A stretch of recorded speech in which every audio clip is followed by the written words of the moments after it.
ಒಂದು ಕಾಲದಲ್ಲಿ ಪುತ್ತೂರಿನ ರಸ್ತೆಗಳಲ್ಲಿ ಬಾಡಿಗೆ ಆಟೋ ಓಡಿಸುತ್ತಿದ್ದ ಒಬ್ಬ ಸಾಮಾನ್ಯ ವ್ಯಕ್ತಿ ಇಂದು 11 ಕೋಟಿ ಬೆಲೆಯ ರೋಲ್ಸ್ ರಾಯ್ ಕಾರ್ನಲ್ಲಿ ಓಡಾಡ್ತಿದ್ದಾರೆ ಅಂದ್ರೆ ನೀವು ನಂಬ್ತೀರಾ? ಹೌದು, ಇದು ನಮ್ಮ ಕರುನಾಡಿನ ಹೆಮ್ಮೆಯ ಬ್ರಾಂಡ್ ಬಿಂದು ಬಾಸ್ ಸತ್ಯಶಂಕರ್ ಅವರ ರೋಚಕ ಕಥೆ. ದಕ್ಷಿಣ ಕರ್ನಾಟಕದ ಬೆಳ್ಳಾರೆ ಎಂಬ ಪುಟ್ಟ ಊರಿನ ಕೃಷಿ ಕುಟುಂಬದಲ್ಲಿ ಹುಟ್ಟಿದ ಸತ್ಯಶಂಕರ್ ಅವರು ಹಣದ ತೊಂದರೆಯಿಂದ ಪಿಯುಸಿಗೆ ಓದು ನಿಲ್ಲಿಸಬೇಕಾಯಿತು. ಆದರೆ ಛಲ ಬಿಡದ ಅವರು 1984ರಲ್ಲಿ ಸಾಲ ಮಾಡಿ ಒಂದು ಆಟೋ ರಿಕ್ಷಾ ತೆಗೆದುಕೊಂಡರು. ಹಗಲು ರಾತ್ರಿ ದುಡಿದು ಕೇವಲ ಒಂದೇ ವರ್ಷದಲ್ಲಿ ಸಾಲ ತೀರಿಸಿ ಆಟೋದಿಂದ ಅಂಬಾಸಿಡರ್ ಕಾರ್ ಅಪ್ಗ್ರೇಡ್ ಆದರು. ನಂತರ ಸ್ಪೇರ್ ಪಾರ್ಟ್ಸ್ ಅಂಗಡಿ ಮತ್ತು ಫೈನಾನ್ಸ್ ಬಿಸಿನೆಸ್ ಕೂಡ ಶುರು ಮಾಡಿದರು. ತಮ್ಮ ತೋಟದಲ್ಲಿ ಸಿಗುತ್ತಿದ್ದ ಶುದ್ಧ ನೀರನ್ನು ಬಾಟಲ್ ಮಾಡಿ ಮಾರುವ ಐಡಿಯಾ ಬಂತು. ಹಾಗೆ ಹುಟ್ಟಿದ್ದೇ ಬಿಂದು ಮಿನರಲ್ ವಾಟರ್.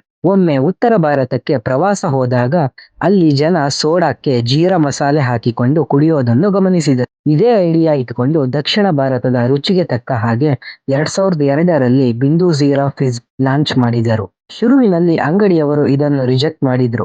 ಆದರೆ ಒಮ್ಮೆ ಇದರ ರುಚಿ ನೋಡಿದ ಜನ ಪದೇ ಪದೇ ಕೇಳಿ ಪಡೆಯೋಕೆ ಶುರು ಮಾಡಿದ್ರು. ಯಾವ ಕೈಗಳು ಒಂದು ಆಟೋ ಸ್ಟೀರಿಂಗ್ ಹಿಡಿದಿದ್ವೋ ಇಂದು ಅದೇ ಕೈಗಳು 800 ಕೋಟಿಗೂ ಅಧಿಕ ವಹಿವಾಟು ನಡೆಸುವ ಎಸ್ಜಿ ಕಾರ್ಪೊರೇಟ್ ಸಾಮ್ರಾಜ್ಯವನ್ನೇ ಕಟ್ಟಿದೆ. ಕಠಿಣ ಪರಿಶ್ರಮ ಮತ್ತು ಹೊಸ ಐಡಿಯಾ ಇದ್ದರೆ ಒಬ್ಬ ಆಟೋ ಚಾಲಕ ಕೂಡ ಉದ್ಯಮ ಲೋಕದ ರಾಜನಾಗಬಹುದು ಅನ್ನೋದಕ್ಕೆ ಸತ್ಯಶಂಕರ್ ಅವರೇ ಸಾಕ್ಷಿ. ಈ ವಿಡಿಯೋ ಇಷ್ಟ ಆದರೆ ಲೈಕ್ ಮಾಡಿ. ಇದೇ ರೀತಿ ಮಾಹಿತಿಗಾಗಿ ಸಬ್ಸ್ಕ್ರೈಬ್ ಮಾಡಿ. ಧನ್ಯವಾದಗಳು.